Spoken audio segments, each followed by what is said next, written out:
Good evening, everyone. Great to see so many friendly faces. Good to see the rest of you as well. Actually, I can't see any of you, which is maybe good. You know, if you take off halfway through the talk, I won't know, so I'll just keep on going. I thought it was pretty unfair of Abdu to, I don't know if you heard him, but when he came out and this lectern was down here, he said, "Who set this up and who was it set up for?" He said, "Oh, that must have been set up for Vince." I thought it was a little unfair, as if I'm the unusual one at 5'9", rather than Abdu at 7 foot whatever. Real pleasure to be with you.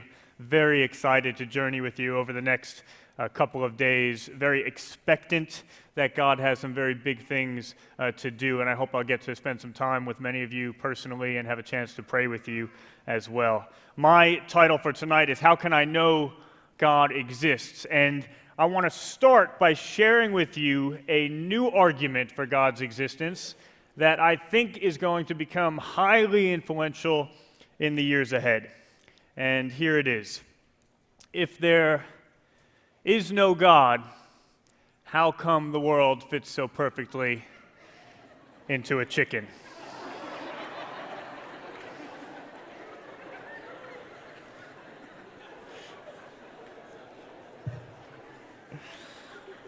All right, don't worry. I've got some better arguments on the way, let's hope.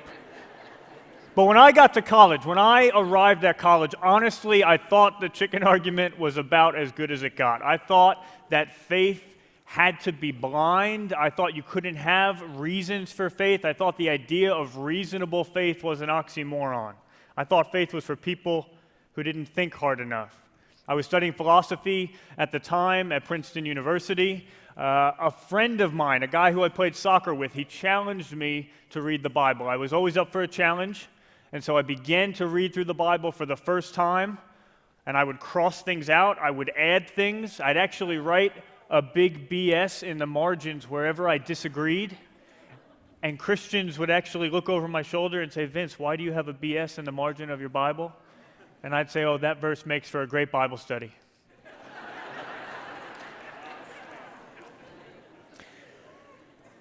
That was my starting point.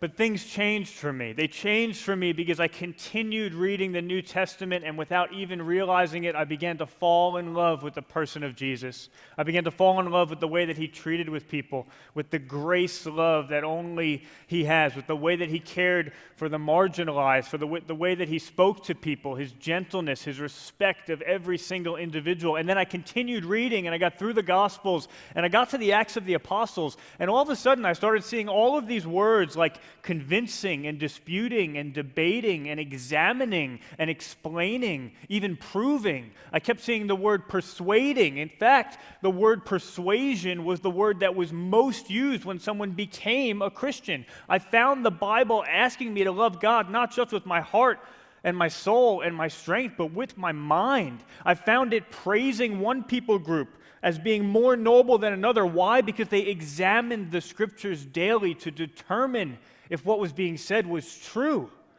I found this definition of faith in Hebrews, that faith is the assurance of things hoped for and the evidence of things unseen. I did not expect this at all, and I said, this is not a book that is asking me to check my brain at the door before I consider faith. This is a book that is asking me to love God holistically. Yes, with my heart and my soul and my strength, but also with my mind. And I can remember reasoning to myself, if God really made me, and if he made me with this mind, then he would want an honest intellectual search for him to at least point in his direction. And over time, that is exactly what I found. Things also began to change for me because I met a group of Christians who weren't afraid of my questions.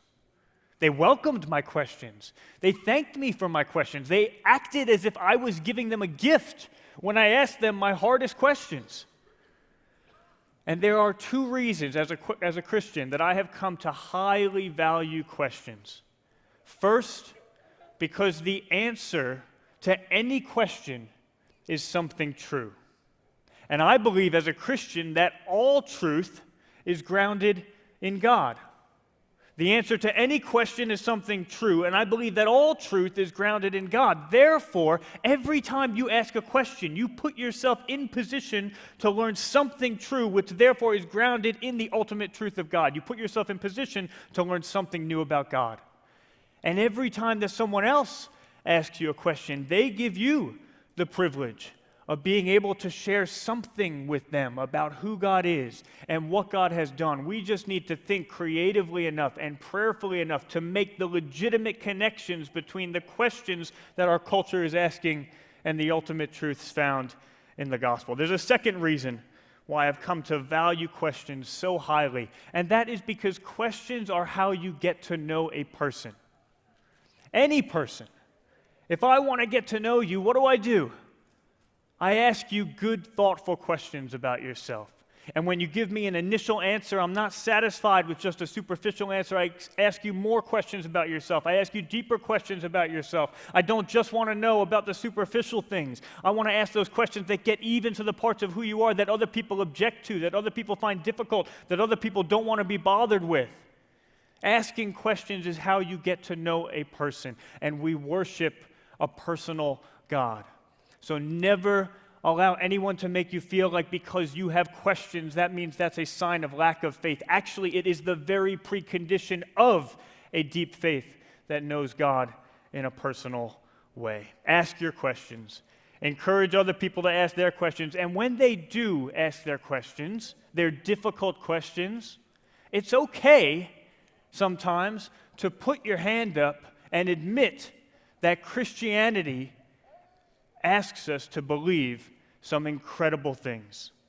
The entire universe was created by an invisible, immaterial being. That being then intricately designed the universe so that human life would be possible. Then that being came and lived among us as a human person. He died.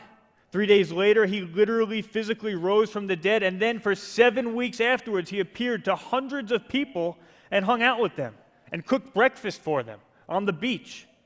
Christianity makes some big claims, but here's a phrase I want you to remember from tonight.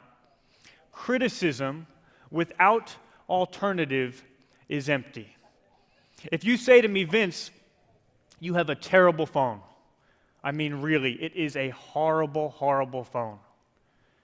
It would be perfectly natural for me to say to you in response, okay, I'm willing to take your criticism, but what type of phone do you suggest I get instead? What is your alternative? And if you turned around to me and said, actually, I've never seen a phone better than yours. That's the best phone I've ever encountered. Well, your criticism would lose weight. Your criticism would no longer be powerful because criticism without alternative is empty. If someone criticizes a belief of yours, it is completely reasonable to ask them for an alternative. And then you can put the alternatives side by side and consider which makes more sense. That's what I want to do tonight. I'm going to give you 4 reasons why I believe in God, above and beyond the fact that the world looks like a chicken. I'm going to give you 4 reasons why I believe in God, and then we're going to place these reasons side by side with the alternative beliefs and see which make more sense. So let me give you 4 reasons, and we can see them by looking back. We're going to look up, we're going to look down, and then finally we're going to look within. First, let's look back, all the way back to the beginning of the universe. Now, 100 years ago, most scientists didn't think that the universe had a beginning. They thought that it just always existed. But one of the most significant scientific discoveries in the last 100 years is that scientists in general have come to believe that the universe began. There are a variety of scientific and philosophical reasons for this. I can't go into all of them, but let me just explain one for you. The second law of thermodynamics, it states that entropy will increase to a point of thermodynamic equilibrium. Now, that's fancy language, but basically, it means that the universe has a certain amount of usable energy, and eventually, all of that usable energy will be used up. When it is, the universe will be said to have suffered a heat death. Think of the coffee that you had this morning. Its heat signifies usable energy. But if you leave it long enough, all of that energy is going to get used up, and eventually the coffee is just going to sit at room temperature. Well, if the universe had existed infinitely into the past, if it had existed forever, then it should already be at room temperature. Why? Because however long it would have taken for the universe to get to that room temperature, for it to cool off, that amount of time would already have passed because it extended infinitely into the past. But the universe is not at room temperature. There's still usable energy. We're all still drinking hot cups of coffee, and that suggests that the universe must have had a beginning. The brilliant Cambridge physicist Stephen Hawking, he was not sympathetic to Christian claims, but he confirmed this conclusion. He said, all the evidence seems to indicate that the universe has not existed forever, but that it had a beginning about 15 billion years ago, he claims. This is probably the most remarkable discovery of modern cosmology, yet it is now taken for granted. The universe had a beginning. Now, I think that that beginning is explained when I open my Bible and I read, in the beginning, God created the heavens and the earth. But if you don't believe in God, what is your alternative? The alternative is to believe that the universe just popped into existence for no reason whatsoever. That is a very odd claim. Here's one depiction of it that I saw recently. Atheism, the belief that there was once absolutely nothing, and nothing happened to the nothing until the nothing magically exploded for no reason, creating everything and everywhere. Then a bunch of the exploded everything magically rearranged itself, for no reason whatsoever, into self-replicating bits, which then turned into dinosaurs. Now, yes, that's having a bit of fun. But it's also making a reasonable point. Things don't just pop in and out of existence for no reason. None of us have ever seen a table or a tiger or the person sitting next to you just pop into existence. If the universe began to exist, there has to be an explanation for its existence. At one point, it did not exist, and then at a different point, it did exist. There has to be an explanation of that change from non-being to being. For a long time, I assumed, personally, that Christianity offered the crazy explanation of the universe, and science offered the sober, sensible, rational explanation. Science without God. It wasn't that I had some strong argument for this, it was just a cultural rumor that I had bought into. My thinking about this began to change when I was having a conversation, an email conversation, back and forth with a former professor of mine who had become a friend, professor at Princeton of the history of science. And he wrote me this email in our exchange, and he had detailed all of his different objections to Christianity. And then in the last line, as if to trump all the other objections and arguments, he simply wrote, "Nor can I believe in a virgin birth." As if to say, it would be crazy to believe in such a thing. And I began to draft an email back to him, trying to explain to him why maybe he could consider believing in a virgin birth. And then it dawned on me. He already did. All of us, everyone, believes in a virgin birth, whether they realize it or not. Let me explain what I mean by that. Now, Christians believe that Jesus, as God himself, was miraculously born of a virgin. I might, again, just put my hand up and say, admittedly, this is well outside the realm of the ordinary. But what exactly is the alternative? Take Stephen Hawking's attempt to propose an atheistic birth of our universe. Here's what he says. He says, the universe can and will create itself from nothing. Spontaneous creation is the reason there is something rather than nothing, why the universe exists, why we exist. Is that any less miraculous of a birth than the virgin birth of Jesus? That sounds a lot like a virgin birth to me. Or take the position of the prominent atheist philosopher Quentin Smith, This is a prominent philosopher with 12 books and over 150 peer-reviewed articles to his name. And here is his explanation. He says, "The fact of the matter is that the most reasonable belief is that we came from nothing, by nothing, and for nothing. We should acknowledge our foundation in nothingness and feel awe at the marvelous fact that we have a chance to participate briefly in this incredible sunburst that interrupts without reason the reign of non-being." That definitely sounds like a virgin birth. The more I thought about it, the more I realized it's not a matter of whether we believe in a virgin birth, it's just a matter of which virgin birth we choose to accept. We can believe in the virgin birth of an atheistic universe that is indifferent to us, a universe where there is at bottom no design, no purpose, no evil, and no good, nothing but blind, pitiless indifference, as the famous atheist Richard Dawkins has put it. Or we can believe in the virgin birth of a God who loves us so deeply that he came to be born among us and to live beside us and to call us family and to call us friends. The exact opposite of blind, pitiless indifference. Someone who is not blind to anything about you and yet loves you. Someone who knows you in absolute full and yet loves you in full. Someone who knows everything about you, every dark corner, every secret, and yet he came down and he sat beside you, and when he had to choose to save his life or yours, he chose you. What an incredible gift. Let's turn to a second reason for God. And for this, let's look up. Let's look up to the cosmos, and let's see that the universe is incredibly finely tuned for life. What do I mean by that? Well, imagine that by this point in the talk, you're incredibly bored. Hard to imagine, I know.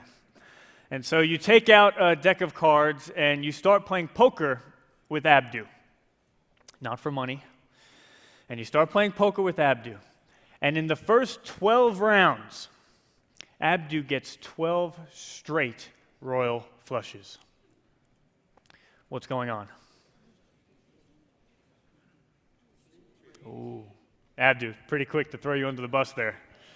It's not very nice of you guys. And you're braver than me. I wouldn't throw a guy that big under the bus. That's right. Abdu's cheating. Why?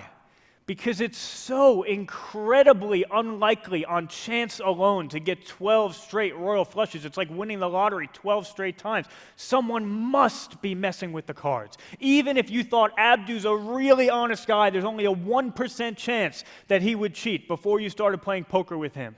If he got royal flush after royal flush after royal flush after royal flush, you would have no choice, if you were being rational, than to believe that someone got their hands on the cards and arranged the system.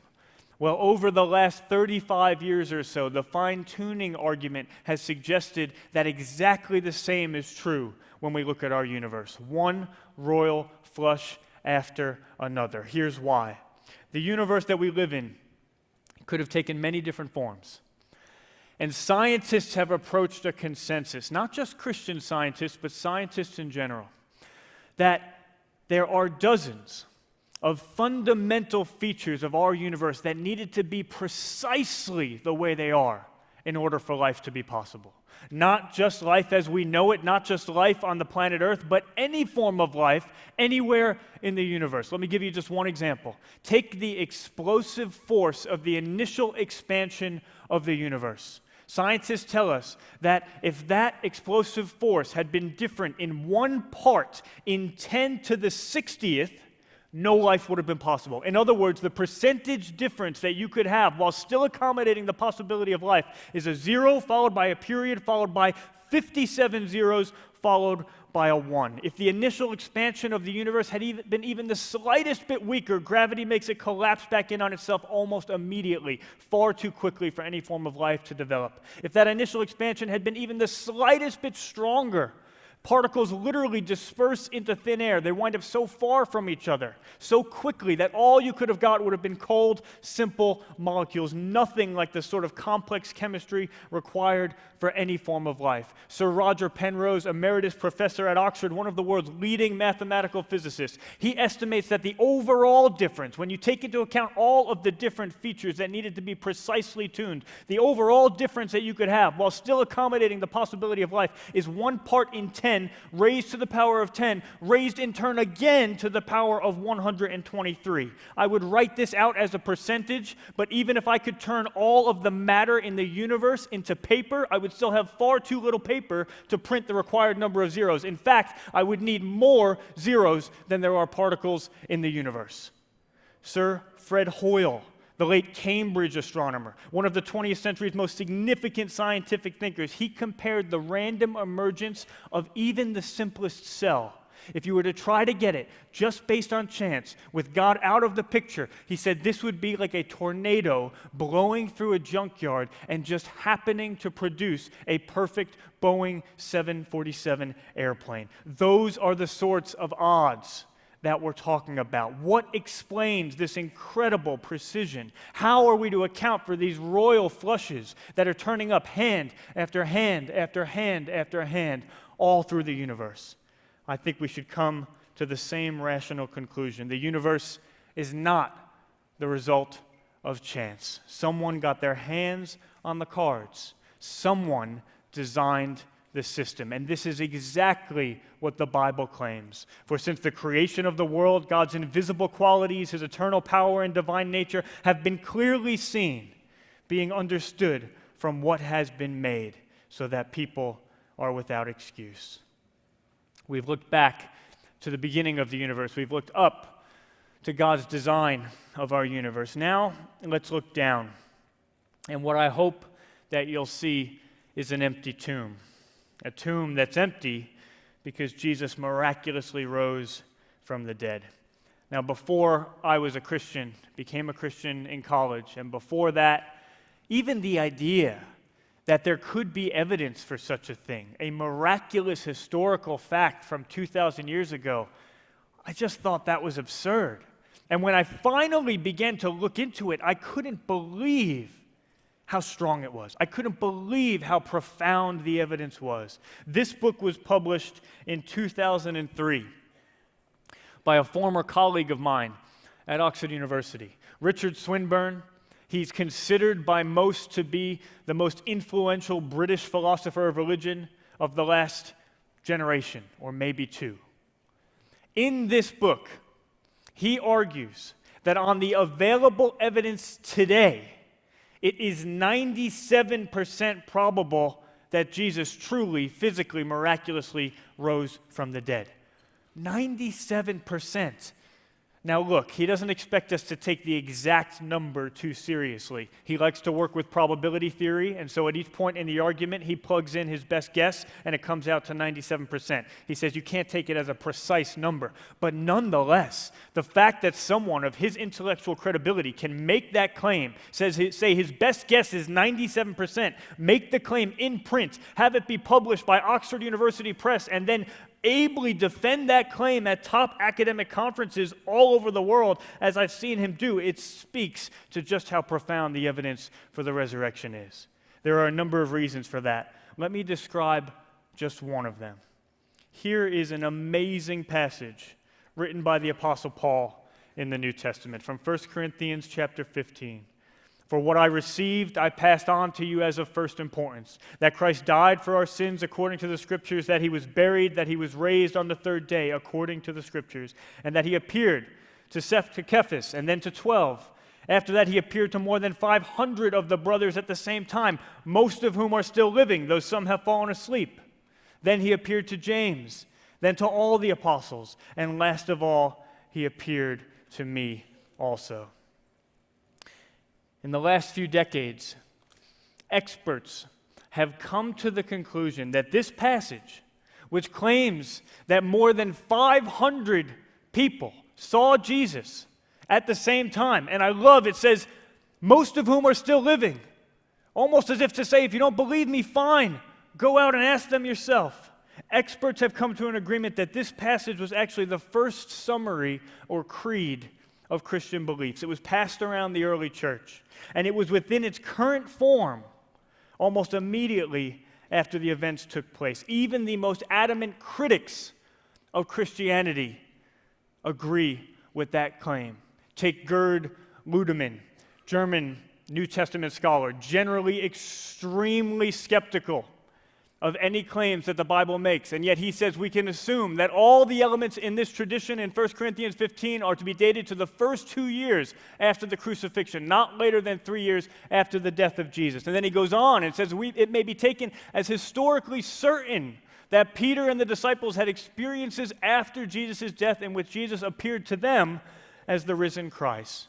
Michael Goulder, a British biblical scholar. This is someone who was president of the Birmingham Humanist Association. Again, someone not sympathetic to Christian beliefs, and yet he comes to the same conclusion. A couple of years after the crucifixion, this tradition was in place. And then Robert Funk, one of the co-founders of the Jesus Seminar, they became famous in the 1980s and 90s because of their attacks against Christianity, and he says exactly the same thing. The time for development was thus 2 or 3 years at most. It is now agreed that almost immediately after Jesus' crucifixion, there were many people who were utterly convinced that they had spent time with him after he clearly had been killed. Here's the question: what can account for that? What can bridge the gap between the history of Christianity, part 1, Jesus' friends having deserted him when he was arrested, dejected and defeated when the man who they hoped would be the Messiah, the one who was going to reign forever, the one who was going to become a king and rescue the Jewish people from the heavy hand of Rome, died? That should have been the end of the movement.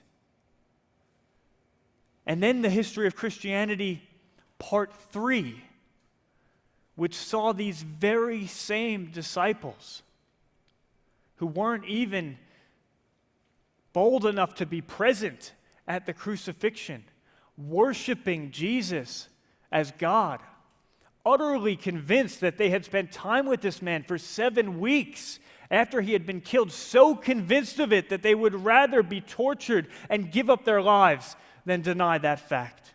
What can bridge that gap? Pliny the Younger, he was a Roman governor at the time, 1st century, persecuting Christians. We have this amazing passage from him from the 1st century, and he says, "I ask them if they are Christians, and if they admit it, I repeat the question a second and a third time, with a warning of the punishment awaiting them. If they persist, I order them to be led away for execution." Those who walked this earth with Jesus went from being too scared to even be present at his crucifixion, to giving up their lives, and to preferring to be tortured and killed rather than deny that Jesus is God. And all they had to do was deny him in word to Pliny the Younger. Say, "Fine, I'm not a Christian." And then they could go home to their homes and continue to worship him in private, but even for their lives, they would not deny him. How could every one of them become so utterly convinced that this dead man on a cross was worth worshiping? What can account for this? It doesn't add up. The history of Christianity, part 1. The history of Christianity, part 3. There is a huge historical gap. Something happened. And if you don't put the resurrection in that gap, it's not like the gap just goes away. The gap is still there. So what is the alternative? The Christian response is the miraculous resurrection of Jesus Christ.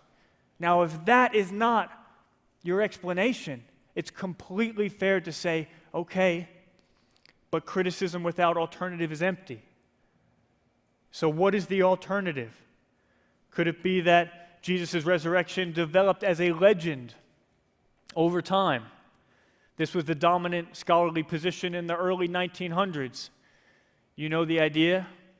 We start at the beginning of this row, and I tell you a hypothetical example about Abdu playing poker, and then you tell the person next to you, and they tell the person next to you, and it winds throughout the whole room, and by the time it gets to Abdu's wife, Nicole, in the back, Abdu has actually played high-stakes poker with Lecrae, and he has lost their entire life savings. Right? This is the way legendary development works. Jesus' friends, they didn't actually think that he had risen from the dead, but they told stories about Jesus, and every time it got told, it just incrementally changed, and by the time it got to the back of the room, Jesus had miraculously risen from the dead. What I have shown you about 1 Corinthians chapter 15 completely undermined this theory. No one takes it seriously anymore. Studies show that it takes about 3 generations for any significant legendary development to work its way into a text. And as we've seen, even the most critical scholars agree that this passage shows that immediately, very shortly, after Jesus' death, his followers believed that he had risen from the dead and had spent time with him. There was no time for legend to develop. Could it have been a hallucination or a series of hallucinations? No, I don't think so. Different people don't see the same hallucination. One scholar did an extensive survey of the entire academic psychological literature and did not find one example of that. And moreover, the Bible is filled with records of not just one, but many, a great variety of resurrection appearances. Jesus appeared to both individuals and to groups at different times, in different regions, in different places. He appeared to both his friends and to his enemies. And all of the records are in agreement that this was a literal, physical resurrection. Hallucination theory can't come close to accounting for that range of evidence. Could it have been a big conspiracy, an elaborate lie? I don't believe it could have. Liars make very bad martyrs. People lie when they're getting something out of it. People don't lie when they're being tortured and killed for it. When I first looked into the evidence for Jesus' resurrection, I was absolutely floored at what I was finding. And so I arranged meetings with 2 of the top non-Christian professors in the religion department at Princeton. I thought to myself, okay, this is what the Christians are saying, but surely those who don't believe and are experts in the field, they're going to have different explanations. And I met with each one of them.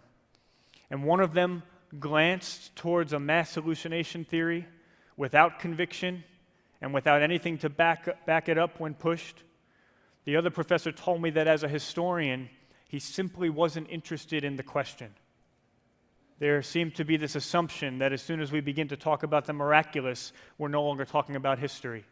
And I've never been able to understand why he thought he could make that conclusion first rather than looking at the evidence and letting the evidence lead to the conclusion. I learned something very important, a very important lesson through those meetings. Never assume that just because a professor or a classmate or a colleague is very smart, that they have deep and thought through answers to the most meaningful and fundamental questions of life.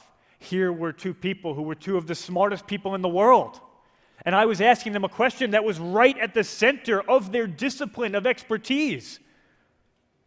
And they didn't have a fully considered, or even close to a fully considered response. I think of a line that Ravi shared when we were speaking at Google headquarters. He said, just because you have a smartphone doesn't mean you have a wise phone. Very appropriate line at Google. There is a difference between intelligence and wisdom. Someone may be very intelligent, but that intelligence is only wisdom if the heart's desires direct the mind's acuity towards the questions of eternal significance. The disciples saw something, and it completely transformed their lives. What did they see? My answer is this: God has provided confirmation for all by raising Jesus from the dead. I had actually just finished reading a book on the resurrection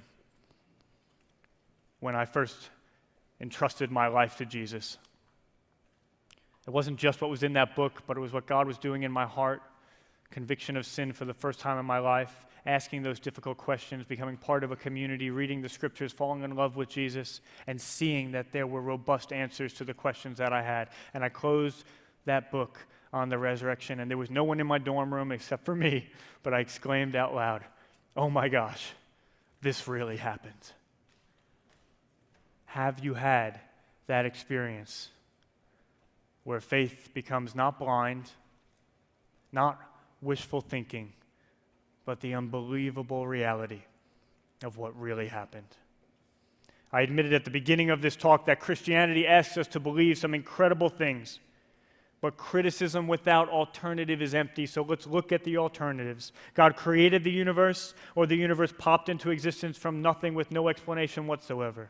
God fine-tuned the universe for life, or life in the universe is the result of pure chance, which is about as probable as a tornado blowing through a junkyard and producing an airplane. Jesus rose from the dead, or I put a question mark here because the reality is that if Jesus is not your answer to that question, then despite 2,000 years of historical scholarship and speculation, there is not a single other even remotely plausible explanation for the eruption of the greatest movement of all time. And that's just 3 reasons that point to God. With more time, we could look at many more. We could look at morality. What is more reasonable, that God is the standard of good or evil, or that there is no such thing as good or evil? As Richard Dawkins has claimed, and as I quoted earlier, without God, you're left with the dangerous prospect of trying to salvage a morality based on survival of the fittest. How different from Jesus Christ, who turns that completely on its head. Not survival of the fittest, but the fittest, God himself, sacrificing himself, giving his life for the least fit, for you and for me. We've looked back to God's creation of the universe. We've looked up at his design, down at an empty tomb. Finally, let's look in. A friend of mine once said to me, "Vince, do you think that we can know God?" I said, "Yeah, sure." He said, "No." He said, "Do you think that we can really know God?" Now, he didn't mean just as a theory. He meant, do you think we can know God personally, tangibly, as somebody that we walk life together with day by day, hand in hand? He meant, do you think that we can know not just about God, but God himself? It's a great question. There are many things in life that cannot be known from a distance. You can't know how to ride a bike from distance. You can't be a food critic without tasting the food. You can't be an art critic without going to see the art. You can't appreciate just how tall Abdu is until you go in for a hug and you find yourself having face planted squarely in his armpit. There are things that you can't know from a distance. Some knowledge requires direct experience of the thing known. In philosophy, we refer to this as non-propositional knowledge. A while back, my wife Jo and I visited Florence. We had the amazing privilege of seeing Michelangelo's statue of King David. Didn't feel like a privilege as we stood in the rain for 2 hours, getting drenched, to see something that we had already seen countless times on postcards and on documentaries and in photographs. And we discussed our difference of opinion about whether we should continue to wait in line and get drenched in this Italian city or whether we should move on and see something else. And in the end, as a very civil married couple, we did a marriage compromise. I wanted to go, and Jo wanted to stay, and so we did a marriage compromise, and we stayed. But when we saw the David, after we got through all that rain, when we saw the David in person, up close, we were so grateful that we did.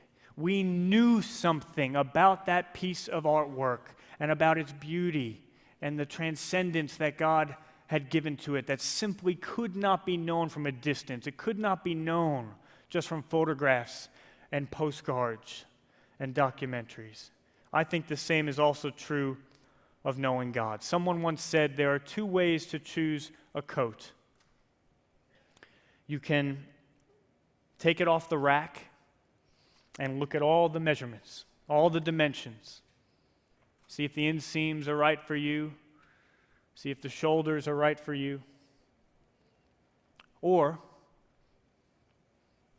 you can just put the coat on and you can see if it fits. I think both are important. I was someone who never would have picked up the coat unless I could look down at it and see, you know what, some of the measurements make sense. It's in the vicinity of something that would fit. The morality, the philosophy, the science, the history, the measurements make sense. But there is no substitute, ultimately, for just putting on that jacket.